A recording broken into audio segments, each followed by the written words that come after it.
we respectfully remind people to turn their cell phones off. We begin with Kapitel Gimel, Psalm 23. Feel free to join me if you'd like. Mizmor LeDavid, Adonai Roi Lo Efsar. V'nosdeshe yarbitzeni, Amen Nuchos Yinahaleni. Nafshi V'shobei, Yancheni B'mad Le'tzedek L'man Shalom.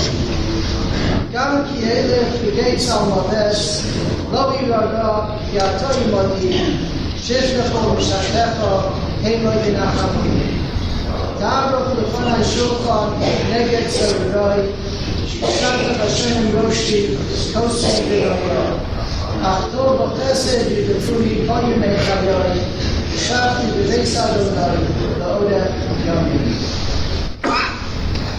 We gather today to say goodbye to a dear friend, to a beloved husband and father, to a devoted son, to a treasured neighbor, a relative and friend.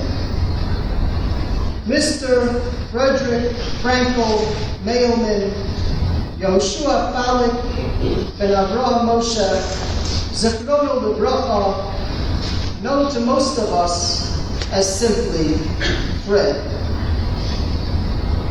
Today, Nisru Chag, the day after the holiday of Pesach, still part of Chodesh Nisan, a month when we do not eulogize. We're limited in time and in content as to how to conduct the Levaya. And yet,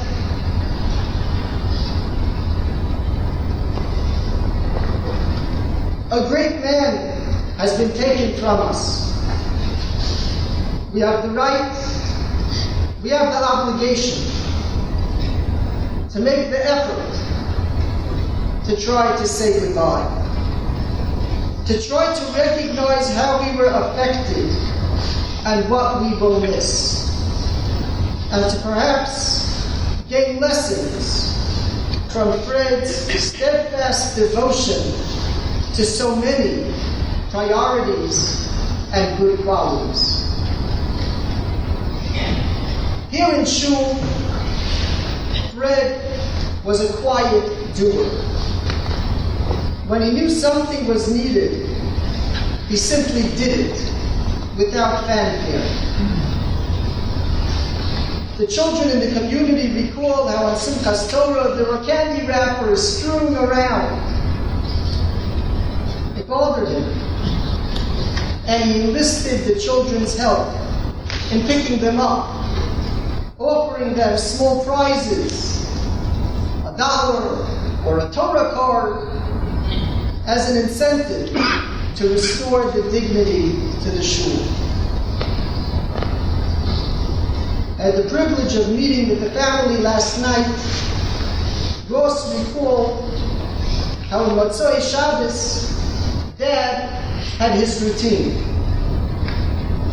People left, but he meticulously put away the remaining Sidurim and Chumashim, and then he would check to make sure that everyone was right side up, even in the private cubbies.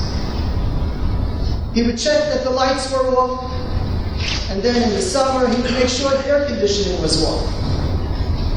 Ross once asked him, "Did someone ask you to do this all?" He did it because it was his exalted perception about what needed to be done by someone, and he was that someone. A number of years ago, the shul honored Fred and Jody Mailman at an annual banquet.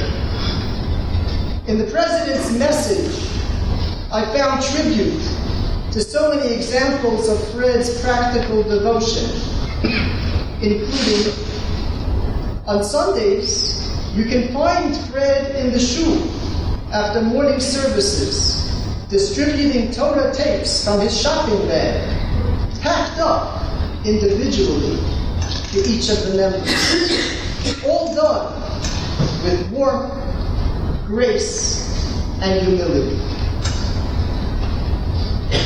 One of Fred's initiatives was to link up with the Chafetz Chaim Heritage Foundation to offer their video presentations on Tisha B'Av for adults and for children.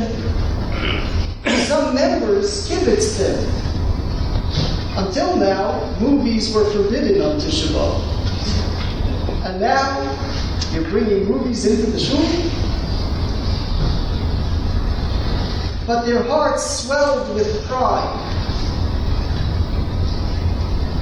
to know and to participate in the projects initiated by this great man.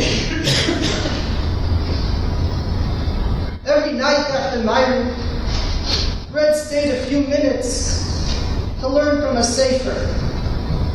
He would stand right over there as he learned after everyone else left. When I came, I introduced 10 minutes of learning after Ma'ariv, and he would interrupt the learning that he would start right away, and he would join our group. When the short session was completed, he went back to his place, and he continued his learning. One night, a few months ago, he motioned to me that he needed to talk.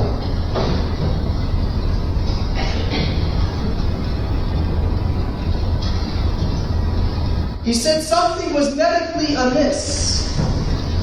There were concerns. There was need for testing. And a journey began. A journey replete with Caring Bridge updates from Jody.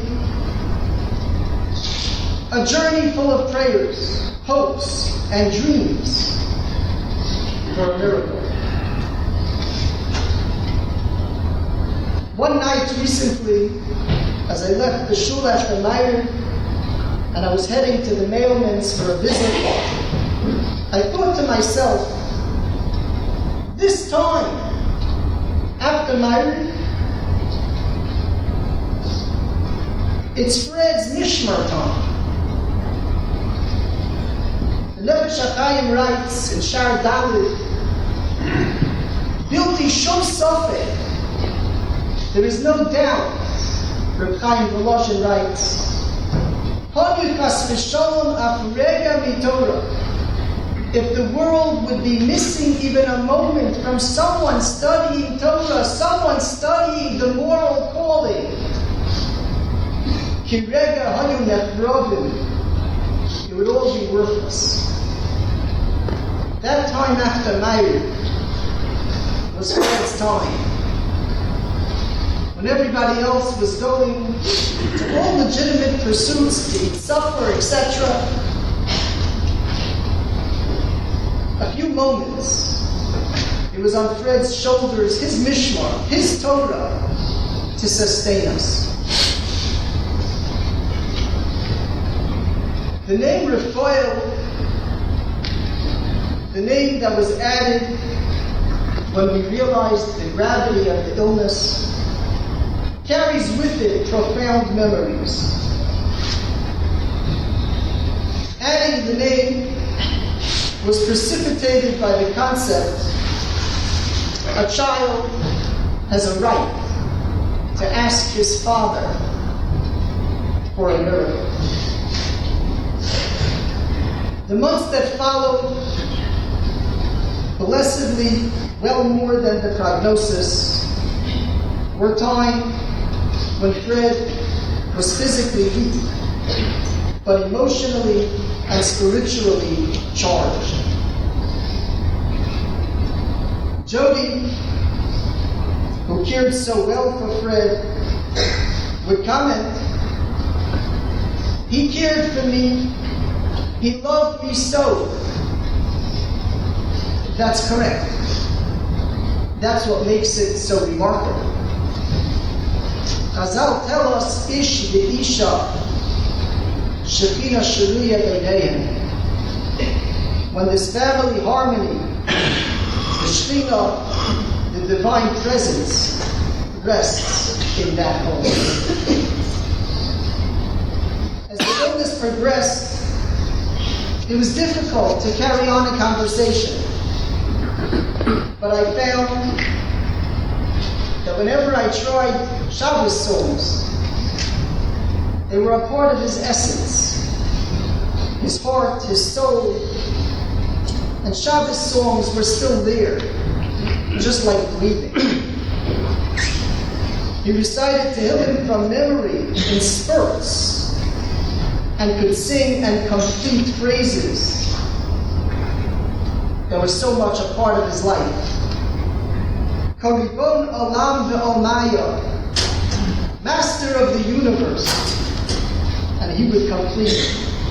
Unto Malka Melech Malchaya, indeed the King of Kings.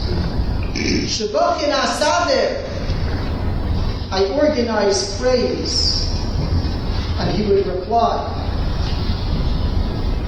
Safra Ramsha, every morning and night.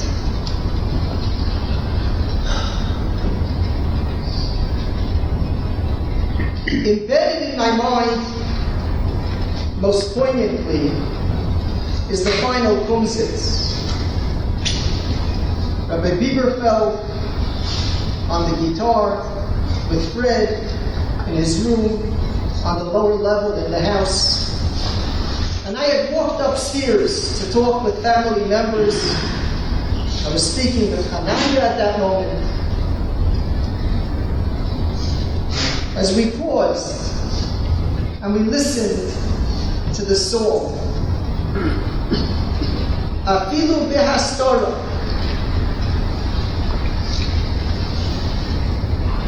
even when things are hidden, Shebesoch HaHastora, double bag hidden, Bevadai Gam Shom, Nimtza Hashem Yisparach. Even there, Hashem can be found. Indeed, quite a journey. Fred was so very devoted to family, devoted to his roots, Rav Tait Zatzal, the community in Elizabeth, but especially to his own family tradition. He took great joy in using a Maxwell House Haggadah from 1923 that was a bit worn because it was his father's. He sought out relatives, even those who had passed away, to arrange the care of their kebarim, even in Russia, in Israel, wherever he tracked them down. But nowhere did one see his devotion more than what he did for Pesach. To enable the family to gather together here in Silver Spring. Starting in January, he prepared, marking the calendar on the transition dates as appropriate. April 10th, the calendar of this year, had already been marked in January as the day for changing over to Pesach. Decisions throughout the year were made based on how they would affect Yom Tov of Pesach with the family. Jody recalls that when they bought a couch, it couldn't possibly be put in the living room, because then it would have to be schlepped out at Pesach time to make room. And so that couch found its place in a different part of the house. It is said that in mentorship, it is best not to leave go and leave the student to sink or swim. It's best to let go gradually, like teaching someone to ride a bike, where you hold the handlebar as needed. Fred's passing on Pesach expresses that. It was as if he was saying, I helped you through this one. I marked the calendar. I guided you. And now, I see you could do it. And now, you're going to be able to continue together to make Pesach very special to our family. Rabbi Bieberfeld shared that today in the Sphira is Chesed Shebegevura, a blend of the qualities, kindness, and strength. That was Fred, strong in dedication in every minutiae of halacha, but kind and generous in his interactions with others. The family recounts how on a certain vacation he saw someone eating alone and invited them to join his group, reaching out as well to the homeless, to the needy. He once paid for a family tribute gathering as a tribute to Mom, and he was offered head checks from a sibling to participate in the costs as a co-sponsor. The checks were never cashed because he knew that the outlay wasn't easy for her at that time. When a sibling was going through a difficult time, was experiencing computer trouble, on top of everything, he had a computer shipped to her house, giving her the practical and emotional lift that she needed. He was a person of great standards. No talking in shul. He came early to davening. A neighbor recounts how she would tell her husband, Fred just passed on his way to shul. You have 30 minutes to be on time.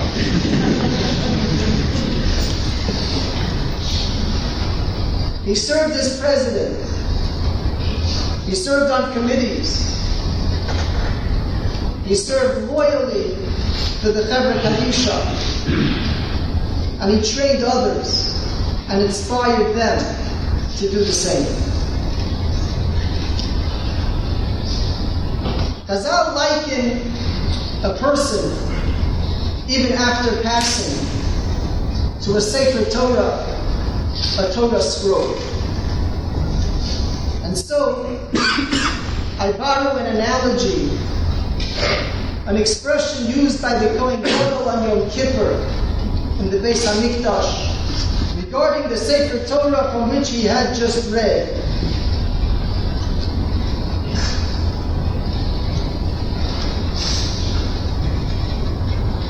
Yoser mima shekarisi lefnechem kasut kan. A lot more than what we can address is written here. There's much more, but we're limited. I conclude with the words shared with me by a longtime member and friend here in Shul. He wrote, Fred was an amazing man, always with a smile on his face, always had snei alefes, quietly, discreetly, and humbly.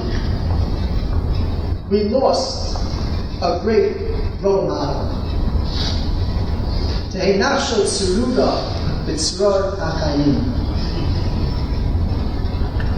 At this time, I call upon Rabbi Charner, a dear neighbor and dear friend.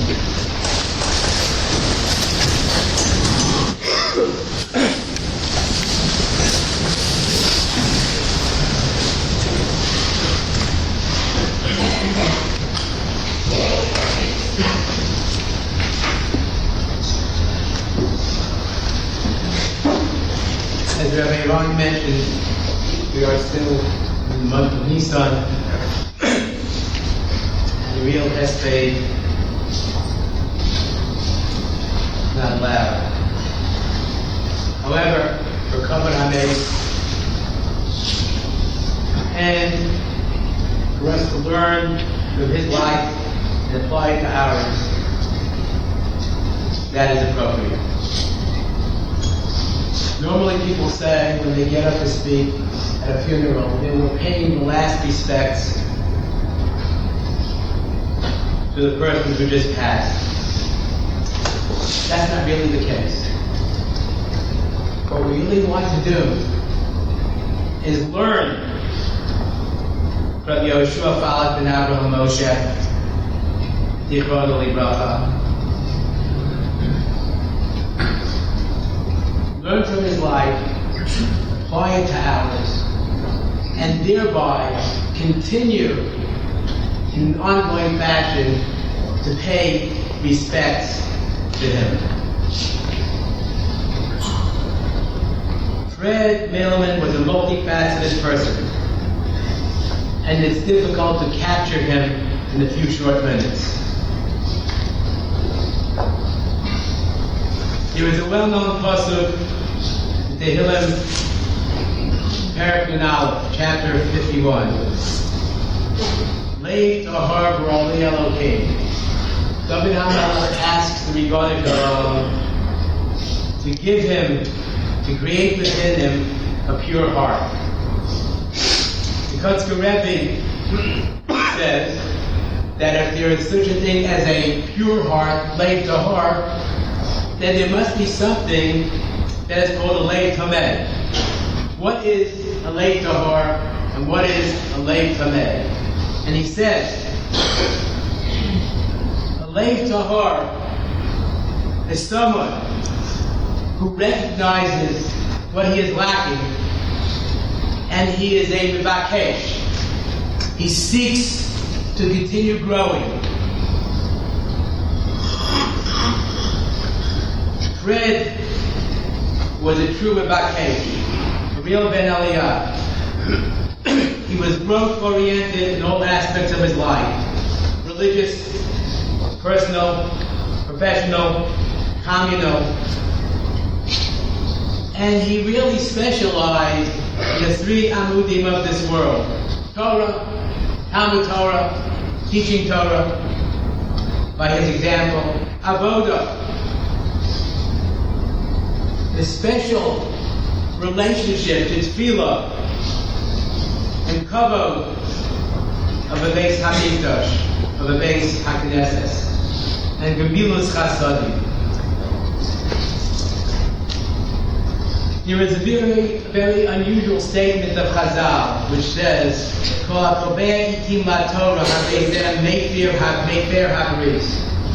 anybody who sets time for Torah study, he is breaking the covenant.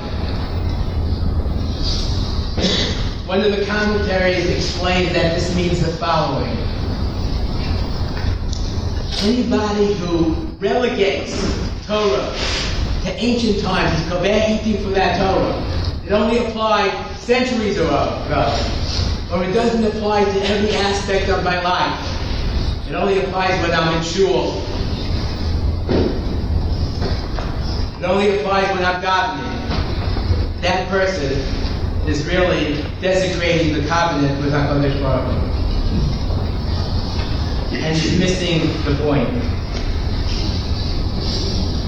Fred understood how all-encompassing Torah is, and sought to apply it to every aspect of his life in the 21st century.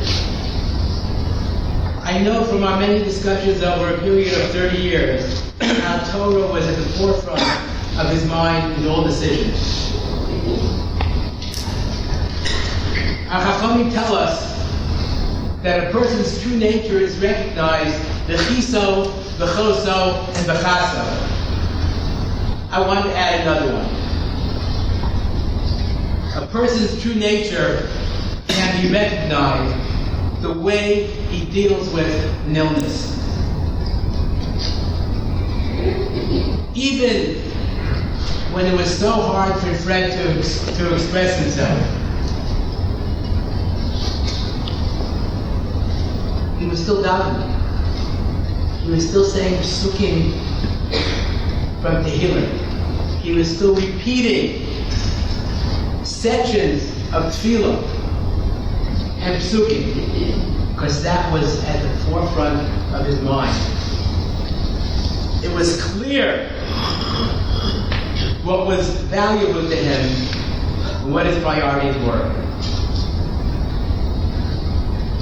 Perhaps most outstanding about Fred were the areas in which he was a real role model for us. In Tehillim Perek Pei, it says, Emes me'eretz titzmach, that truth sprouts forth from the ground. The Baal Shem Tov asks, when truth sprouts forth from the ground as grass, why don't we find more honest people in the world? There's plenty of grass. And he says that Emes me'eretz titzmach, that you have to bend down together. A man who is a true person of integrity has to have humility. And Fred was a real role model for us in humility and integrity. He was so bright, so talented, so capable, but so humble. He was a gentle person, but he was a man of principle. He was rock solid and uncompromising in what he knew was right. He was a person who took responsibility and thought about the needs of the tzibur and took initiative to make sure those needs were met. He was president of the shul. When he served in this capacity, it was a particularly difficult period of time for the shul.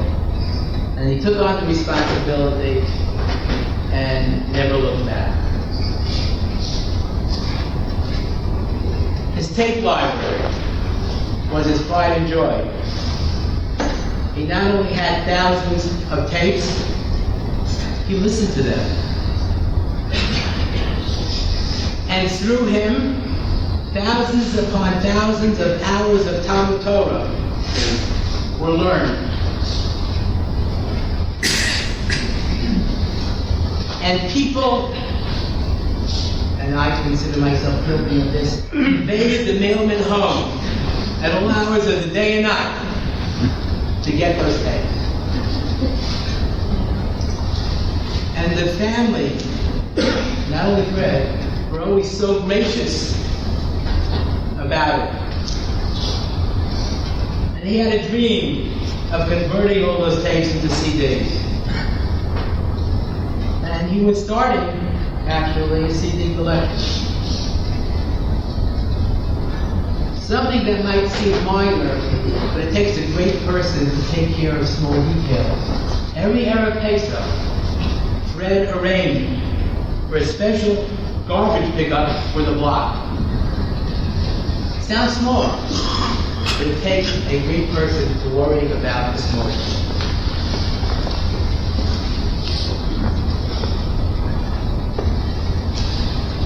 These are just a few of my own thoughts. Personally, Fred and Jody were and are Shkenim Tovim, Chaverim Tovim, wonderful neighbors and wonderful friends. We will all miss him greatly. But we would be remiss in not mentioning how Jody, over the last 5 months, devoted every moment of her life to caring for Fred in such a loving way. And she is to be really not just commended, but she is to be looked up to. In the community, Rabbi Ryan mentioned the Kumsitz the other night. It was not the first time that everybody's involvement in doing what they could to make Fred feel comfortable and family. The warmth given to the family. May HaKadosh Baruch Hu enable Jody and Mrs. Mailman, Arlie and Rami, Marissa and Hananya, Ross and Nina, Alana, Elise, Sharon, Susan, Mindy, and David. May He bless them with the strength and fortitude they need at this time. Bilah Mobis Lanesa, Mochai Deloy Lim, Yvon Yasaf Manim, the Chabas of Yosim Yasaf Oretz, He had a lady there. Easy for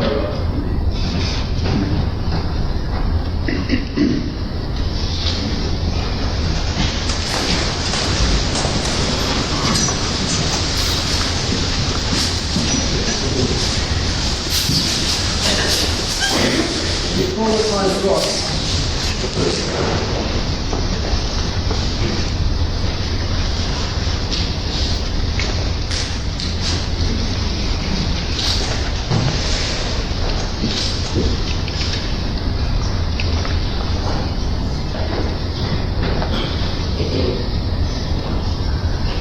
The first thought that came to my mind was, how on earth do we Dad's table without having eulogy going to Esau? Then figured right away that this was actually designed by my father. Like Ryan pointed out, he would look at the calendar the second we got it. He would mark the dates exactly, every single day of the whole year that was important. I'm sure he marked Nissan, so when you have to hear eulogy from himself, someone who did everything without wanting any benefit in return.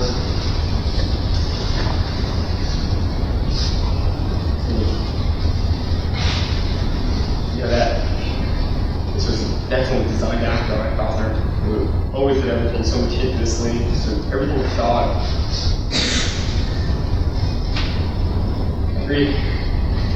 So much so that it was very annoying at times. He was someone who treasured family and serving Hashem more than anything else. Something that he took from his family. Growing up, he lived in New Jersey, where his family helped the community. Still has family and lives with his mother, my grandmother, who's from Mailman, his father, Arnold Mailman, Shalom. Saw the way they did chesed in the community, the way that they served Hashem, regardless of how educated they may have been within Torah learning. His father not having any religious background.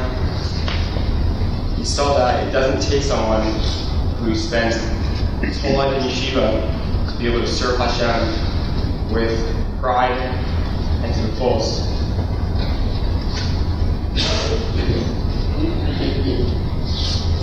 Serving Hashem, he found his way to do that, and that was the shul.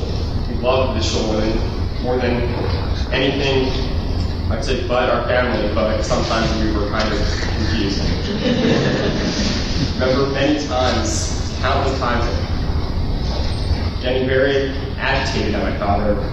It's Friday night, we're hungry, let's go home. Everyone's waiting for us, let's go eat. And all he would want to do was make sure every single row in the shul was set up perfectly. And we all know that he knew what exact perfection was, conciseness, when he told people that the sheet was like none other.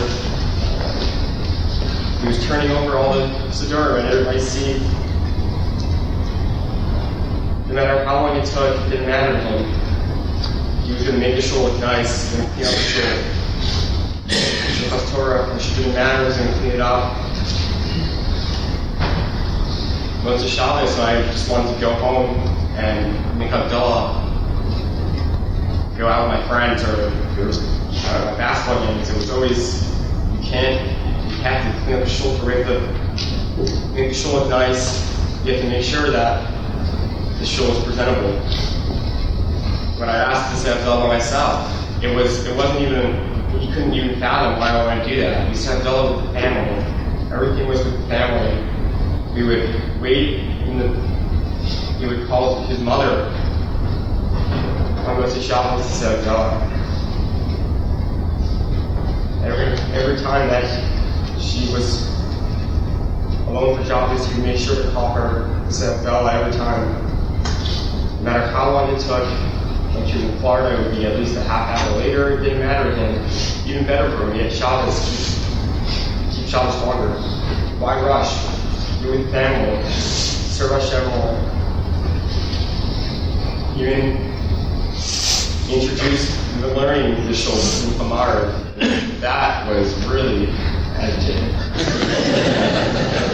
To him it was, I don't understand. We're waiting 2 shakes of the lamb still anyway. Why don't we just, instead of just waiting, let's just have more time to learn something. It started with Prophet's time, and it went on. And that was something that he prided himself in.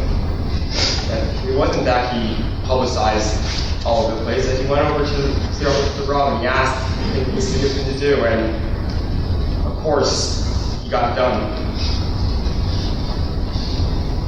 No matter what the shul needed, no matter what we needed, no matter whatever family members needed, and I say family members, I need the community as well. This was his family. So many times I would see him just suddenly do something, and he wouldn't talk about teaching moments, learning moments. He wouldn't come over to me and tell me, this is what you're supposed to do, look what I'm doing. That he would just do it. He didn't need me to be impressed by him. He didn't even explain what he was doing. And even when I would ask him, it was always the same answer. It needs to get done, so thank God I can do it now. Why shouldn't I do it? It wasn't even a thought that it was his time that could be used for other things of his own pursuits. It was that he had the time right now. He had the money right now to help out. Why not? Why not give it? It didn't even cross his mind to use something for himself. I can't remember one instance where he bought himself something. Just personal, just something that he wanted. It was always, if I have money, somebody else doesn't have money right now. Why shouldn't I give to that person? And so much throughout everything he did, all of us can attest that if we ever needed anything, we didn't have to ask, Dad knew it, and he would transfer money to our bank account, and if we tried to give it back to him, it didn't work.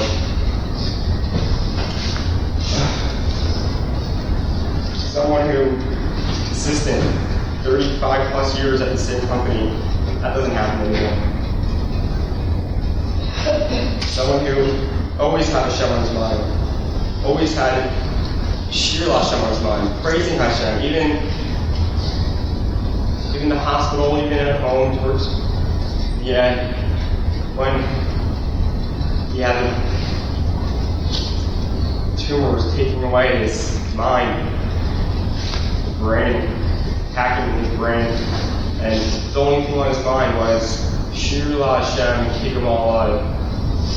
He would constantly repeat, singing the praises of Hashem, saying things that I had no idea that could move my heart. Someone who education for yeshiva education was up to 12th grade, and he knew more things by heart than myself, who had to thank you to my father for his oath that I have many more years in yeshiva, which there's no excuse for me. But that was my father. He always went above and beyond everything.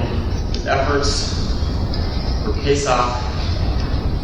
There's probably not one person here who doesn't associate my father with Pesach. Making sure that all the houses, and my mother would, amazing team. My father was cleaning everything. Matter if it needed to be cleaned or not. Making sure that there was no clothes to be found. Making sure that everyone was comfortable in our house. My mother doing the same. It's an unbelievable thing that for 1 week of the year to give up your entire house, everything about it, have people just sometimes approaching 50 plus people and just have them in the house, come and go, keep the door unlocked. Oh, the door's always unlocked, actually. Don't tell me. But just do that. His room during Pesach started off before Pesach, before we had the first Pesach there. He had pretty large room, a lot of space. And then after the first face-off, during face-off, he removed the furniture into the room. Everything went out in his room. Slowly but surely, it wasn't that it would be moved for face-off and put back afterwards. It was just, this room was paced off all year round. This bed was paced off all year round. Everything like everyone said was for face-off. The efforts he made to ask the family to make sure that family came to touch, the efforts he made to make sure family was invited and knew that they were going to come to face-off. Who knew that those efforts, many days later, would comfort him and have his sisters, his mother, my aunts, my grandmother, all of his children right there with him at the end. There was, like I said, he knew what he was doing. He planned out, paced off over time. When the diagnosis, you read it up on WebMD and Wikipedia. It was horrifying.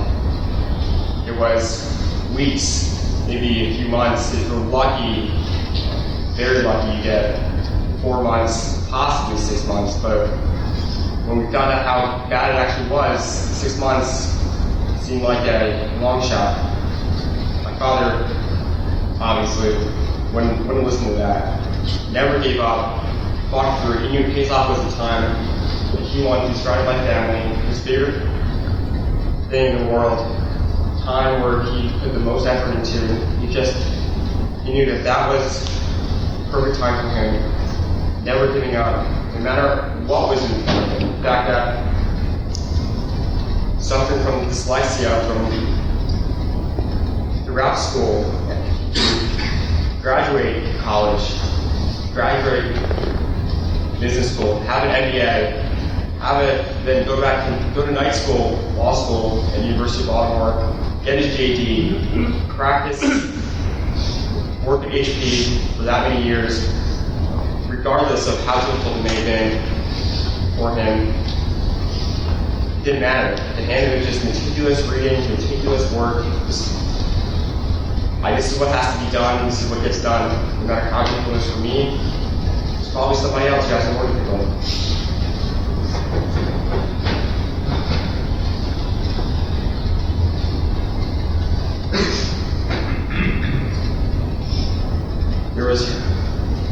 I was thinking back, I was talking to my cats on Thursday afternoon, and we were discussing many things that my father would do and things that he would do no one knew, that I didn't even know. And my cats told me something that was very, very true. His fingerprints are all over the shul. His fingerprints all over the community. And not many people know everything he did, but the people who would watch him and just watch the way he conducted himself and what he was doing, they can see where his fingerprints are, and they're always going to be in the shul, in our house, in the family, in the community. There's a sentiment that my cats share with me, and it's so very true. He always had something in his pocket, something with our Torah, pocket seeker, pocket shnayos. He always had something in his pocket that he had a second during the day when he wasn't working 23 hours or wasn't eating for Pesach. He would sit down and just read one of his cards from a break room, where he would just neatly folded, meticulously, two folds. Everyone knows exactly what they look like.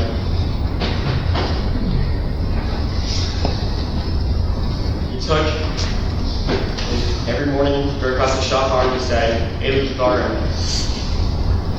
These are the things that give someone a Hilek, Olam Haba. And he took those things literally, and he practiced those things all the time. He says, keep it in. I only wish that I could do it nearly as much as he would do for his parents. The way he treated his mother was like none other. No matter what she needed, didn't matter how hard it would be for him, how much it cost him, it was his mom, it was grandma. Did it without being asked, did it without expecting to be noticed, expecting to be back, countless times without even considering how it would affect him. He just didn't tell anyone,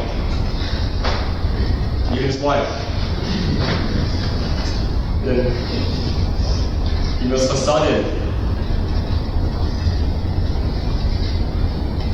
giving kindness to the community. Ashkamas Bisamedrish, like Aram said, walking the shul 30 minutes early again, something that would drive me crazy. Telling me that rushing through Shal Shabbos on Shabbos for Mincha, where Mincha is 45 minutes away, we have plenty of time. Not even that, why can't I get Shal Shabbos from the Kumar like everybody else? The answer was, what do you mean? During Mincha Kumar, there's a shear being given. Why not listen to the shear? Who knows if we're going to be able to get back in time for Mariv? Would you really risk missing Baruch?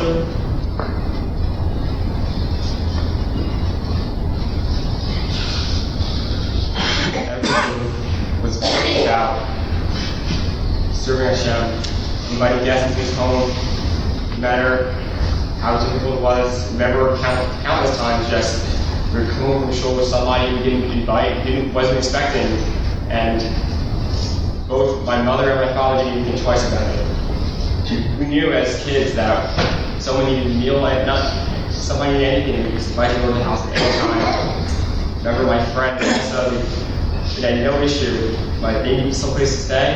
It wasn't even a question. I didn't have to call my father and ask him. The answer was always yes. What else can I do? Visiting sick. Nasa Kala.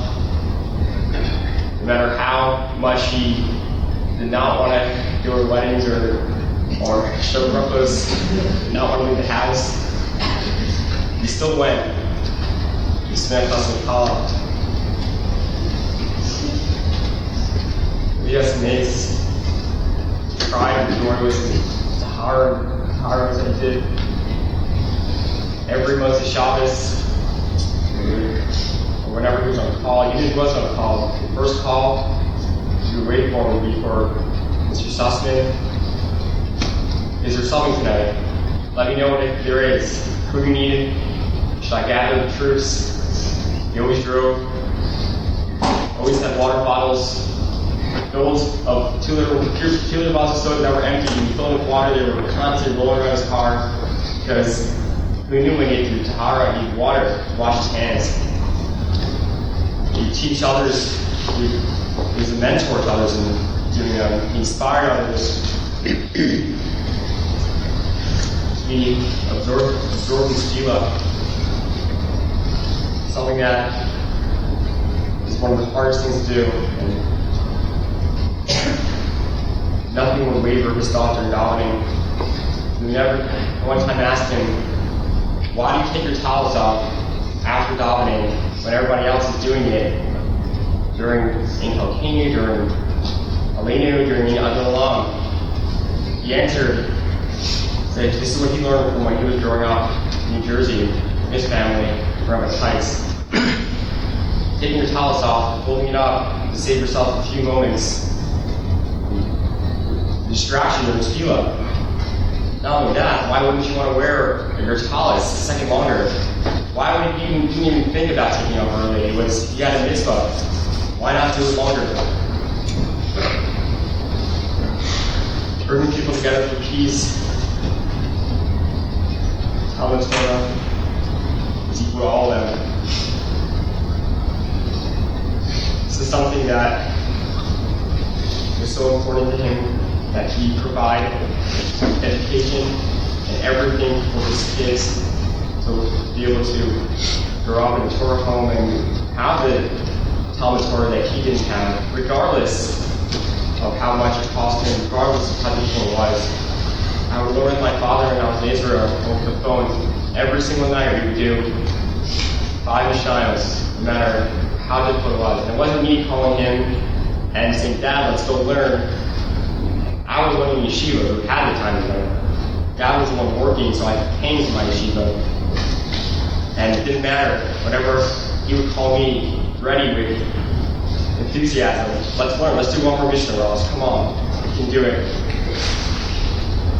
No matter how difficult it was for him to read the Hebrew, he wanted to read it. He wanted to learn. He wanted to go above and beyond. Every year for the Haftorah before his father's yard site, it didn't matter how hard it was for him. They did not have the training to read the Haftorah. He would ask for a Hebrew belt and Rabbi Charter to just have a tape of them reading it. He would sit there for hours and hours just listening to them, just so he'd keep it up and say the Haftorah, remember his father while serving Hashem.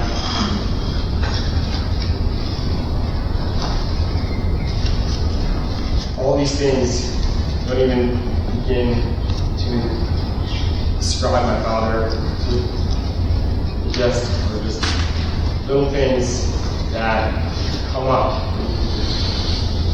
throughout the day, and you're thinking there's so many more things that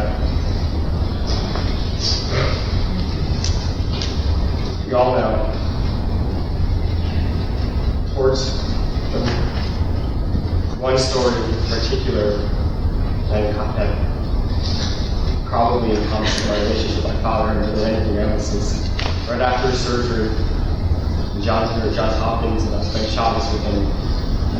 His sister, my mother, were there as well. We moved out with my father in the morning. He just woken up, and I was helping him, do whatever I can. Dad, what do you need? How can I help you? And he looks at me, and he wasn't speaking much, but it was not even 4 days after surgery. He looks at me and he goes, "Why haven't you davened shoppers yet?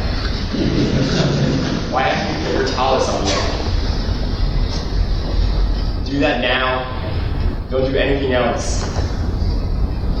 When I would ask him, after he would do something for me, "Dad, how can I repay you? Let me pay you back." The answer was, "If you want to pay me back, do a mitzvah. Go to Minyan. Put on tzitzits. I don't care about the money. Just do that."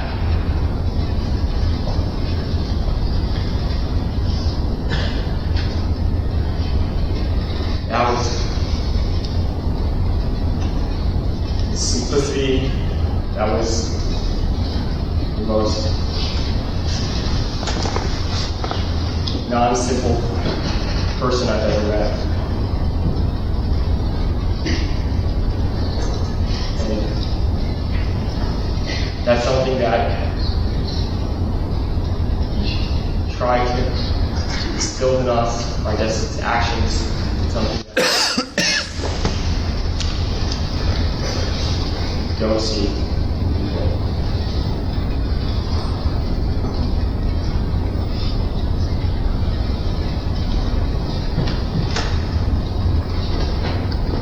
Just like to thank a few people,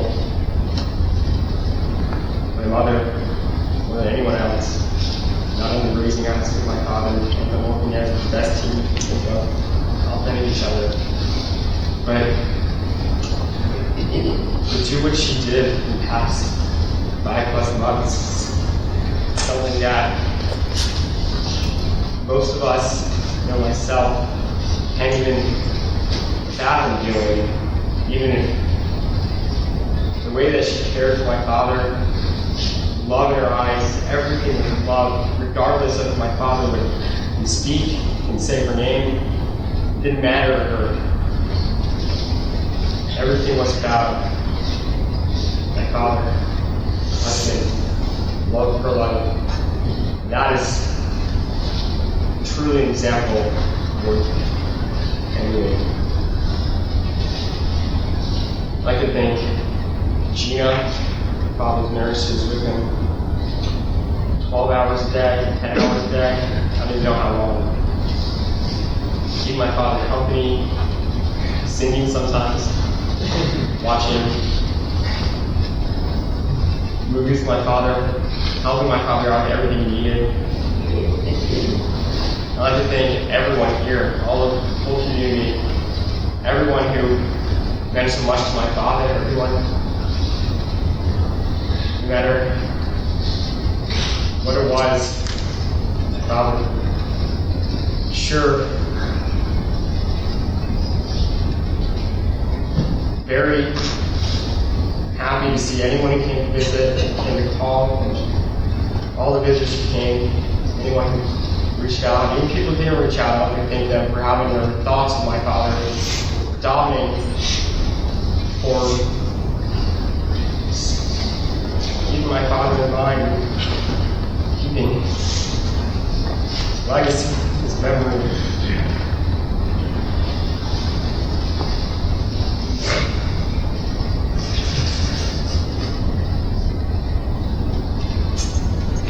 The most difficult thing to do is to ask and feel it to someone that actually mean it. And I didn't think I would actually truly mean it right now.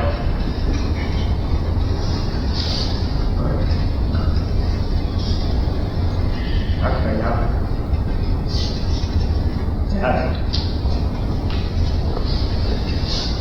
Please. Forgive me for everything I've done wrong to you. Every time. So sorry. I wish I could get everything back. Please.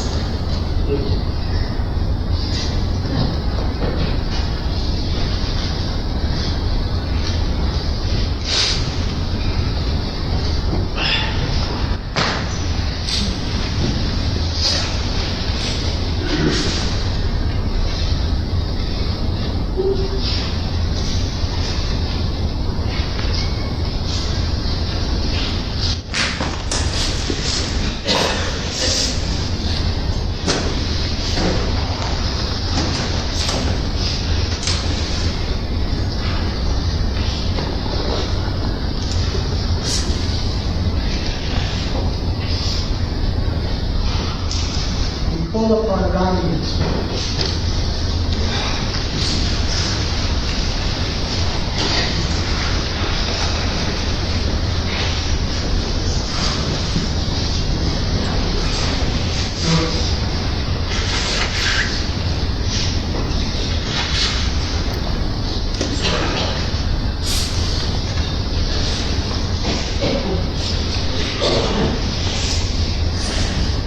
First and foremost, I just want to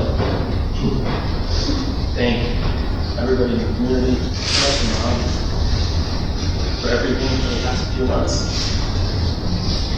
It's been an outpouring of us that I've never seen. Every small detail is taken care of. Dad is eating, thank you for chicken soup. Thank you, Sherry. Pesach.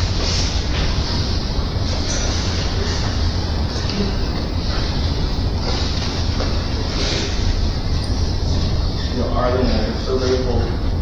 Arlie had a long time with his children to do that. And the banquet journal that Ryan mentioned earlier, which is about Conrad's professor, which they did, doesn't do justice. Over the past few days, I've had some time to think about it, the impact that has had on my life and on others.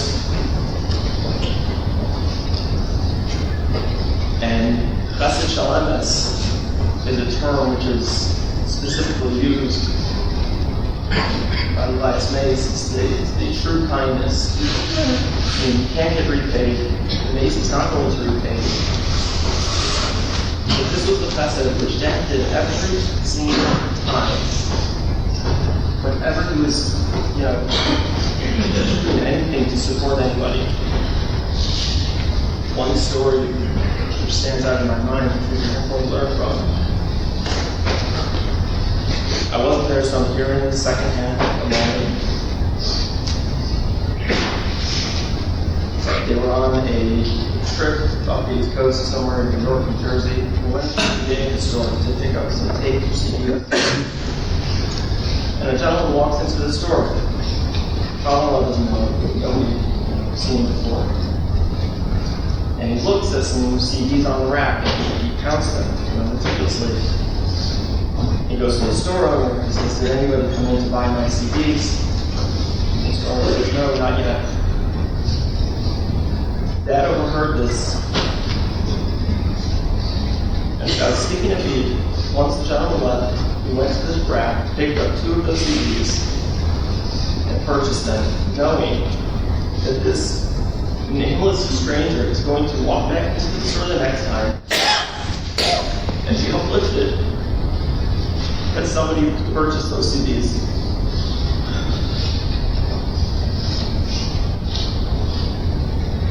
He's always showed us that family is the most important relationship to cherish. He would do anything for family.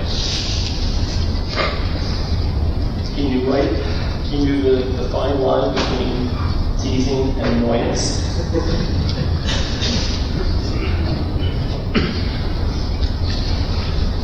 And also, never to let the small things get to you.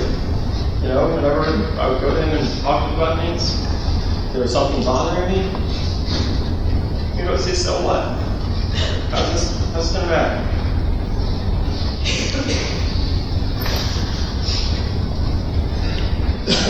How to perform keep it obeying. The amount of time he would spend making sure Grandma was set.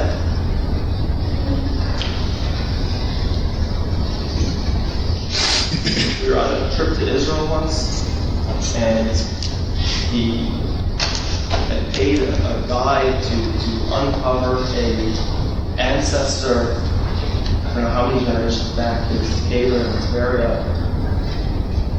Without any question, he said, "Yeah, we need this caver restored." We spent about the whole day walking through, the mud and the rain, and finally we found the caver. And he said, "No matter what the expense is, we need this caver restored."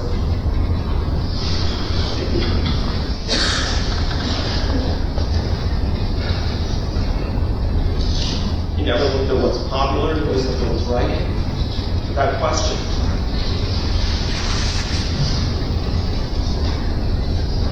The kindness that he would provide extended to his grandchildren. Recently, his grandchildren were around the house. He said they wanted marshmallows, they wanted to ask Grandma. Grandma said, "Go ask your parents." One of them said, "Let's go ask Grandfather. He always gives us." Immediately following Pesach, which was a busy season, he would right away start his Messiah, Shavuos for his father's yard site. We would immediately start and say, "Okay, what Pesach are we learning this year?"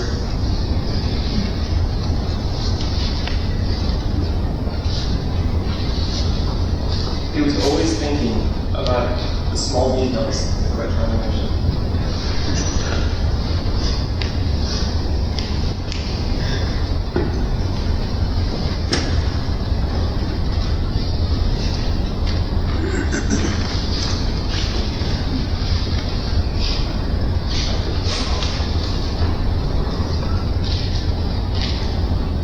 On behalf of myself and Arlie, all my siblings and ones, you ask me Philip for anything, you have done, without honoring you correctly. They introduce me as Yosher, my mother-in-law, your children, your grandchildren, for the shul, and for the community which you love.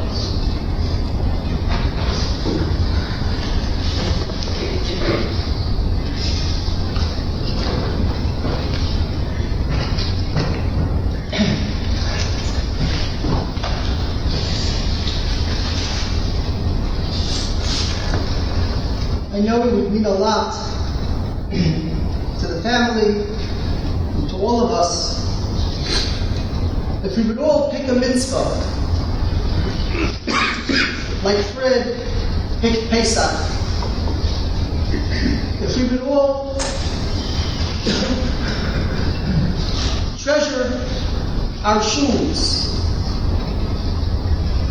the way Fred treasured his, treasure Torah, treasure Chesed, treasure family, and be aware that discreet, small deeds make an enormous impact. We do not recite the formal Kelmole memorial prayer. I will recite and translate Tehillim Perek Tesvav. Mizmor LeDavid, Adonai Yagur Be'alecha, Yishkom B'Har Kodshecha. A psalm of David, Hashem, who is worthy to dwell in your tent? Who is worthy to dwell in your holy mountain? Holet Tomim U'Poel Tzedek, V'Dober Emes V'Lvavo.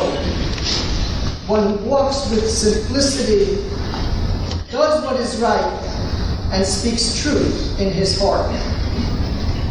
Lo rogal al lushono, lo asal re'ehu ra'a, v'cherko lo nasa al kirovo.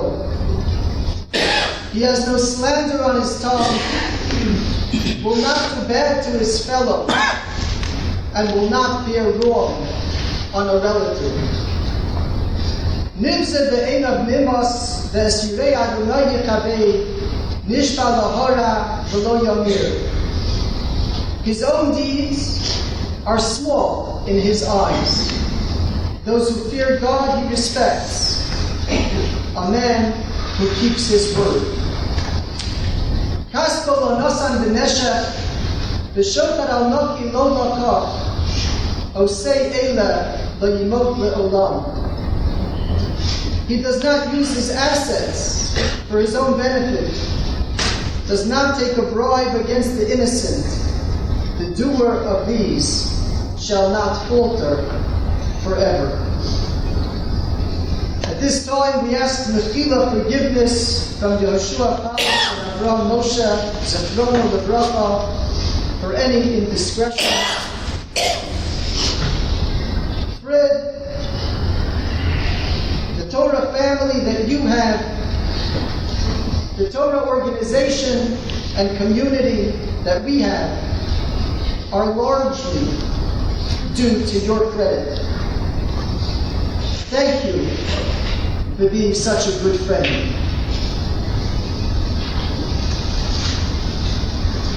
We express condolences to wife, Mrs. Jody Mailman, to mom, Mrs. Brita Mailman, the children, Arlie and Rami Mandelbaum, Marissa and Hanan Rapinski, Ross and Dina Mailman, and Ilana Mailman, to siblings, Elise and Steve Schmedrisman, Sharon Lewinson, Susan Freed, David and Brenda Mailman, Mindy and John Zaslow. The Kibura will be in Newark, New Jersey, in Elizabeth Jewish Cemetery, 59 Floral Avenue in Newark, New Jersey, Yitz Hashem at 3 o'clock. The family will sit Shiva at 10705 Huntwood Drive here in Silver Spring. Chakras Monday through Friday at 6:25.